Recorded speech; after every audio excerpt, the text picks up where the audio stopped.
Welcome to Board Game Empire. Today we're going to do a review of Blood of the Northmen. That's 1-4 players, 30 to 60 minutes, 14 plus. This is a tile placement game, area control. So great game, great components. Really like the game. This is my wife and I played it, and we actually enjoyed it quite a bit. And we think this is one of the better tile placement type game. And so we're just going to jump right into the review. Put this right there. And so one thing we really enjoyed was the area control. Quite new to the tile placement type area control type of games. The manual was explained very well. Everything just seemed to flow smoothly, and it was easy to pick up and teach. And so the rules, I would give it 5 out of 5. It's outlined very well. Game setup, components, special ability, tiles, and it indicates what each one does. The map tile, it shows how it works and everything. Gameplay, it has pretty much examples. And so performance of lake action. Just very well outlined, detailed, answers a lot of questions, concerns. You know, there's variants and everything, and it outlines it very well, each and every part of the game. So 5 out of 5. Components, I would give it a 4 out of 5. Just for simply, the tiles are nice and thick. They're well designed, everything looks good. And pretty much the player board is nice and thick.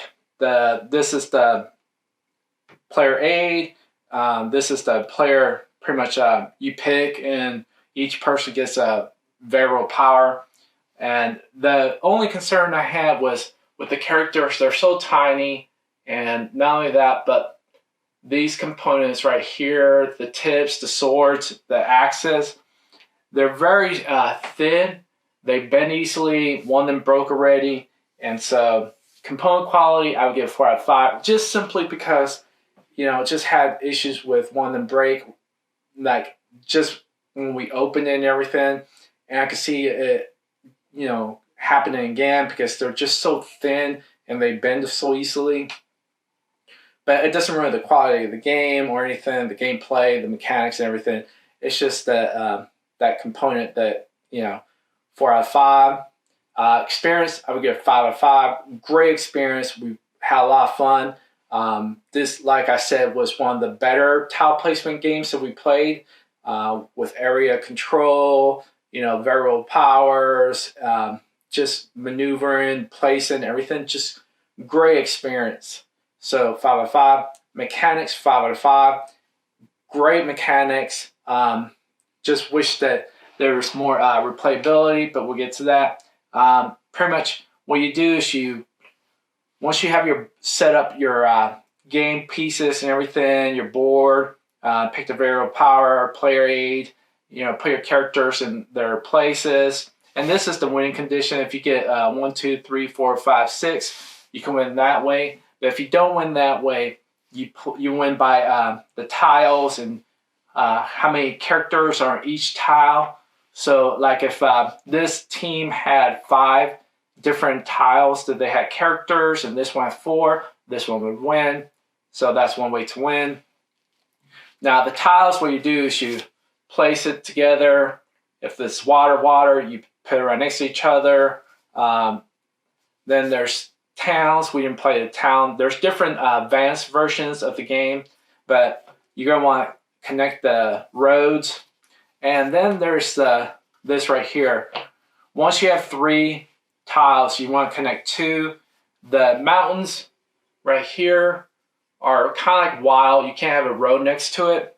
So like right here, the road wouldn't be next to it because it's going in that side, and that side. So it's not next to it. And so what you would do is place it right there, but you want to connect, you have to connect 2 waters. And, you know, some of the times you can move your characters through the water and it doesn't matter how long it is, the water, it will just move right there. Just like the road, you can move as far as you want.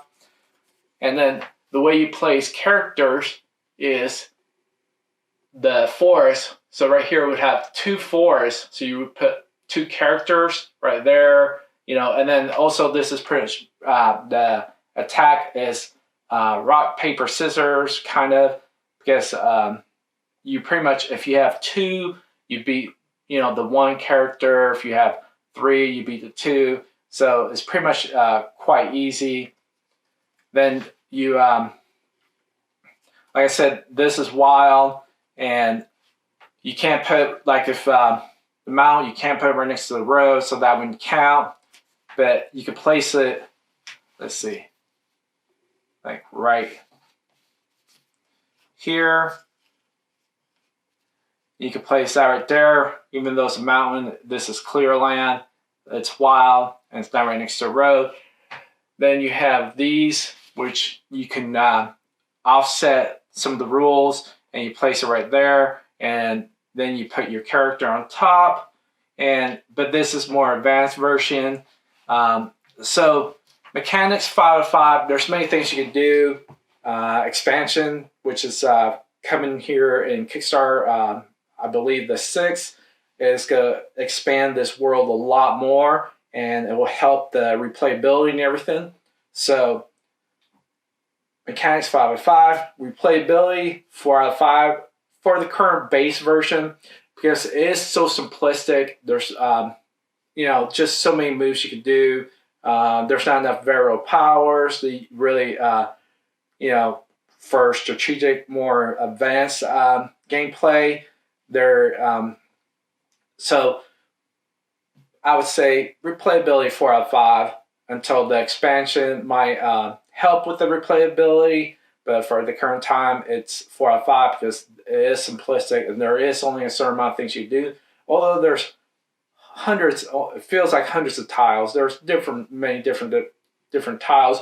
But the thing is, the tiles, although there's a lot of them, it's just a certain amount of moves you can do, and they all kind of play similar.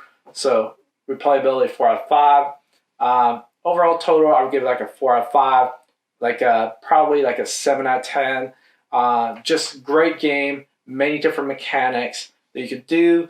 Replayability kind of suffers from just the simplistic nature of the mechanics at times. The component quality for the miniatures could have been a little better. Maybe if they build them a little bigger, because the you know, axis swords and arrows would, you know, offset, because it would be a little thicker, so they won't bend as easily. So that was just the few, you know, I just had 2 negatives, and, you know, just the replayability. So just a great game overall total. My wife and I thoroughly enjoyed this game. This is definitely going to be staying in our collection. If you like this video, please like and subscribe. If you want to leave a comment, please leave a comment. I always respond to the comments. My social media is down below in the description, and I'll see you in the next video.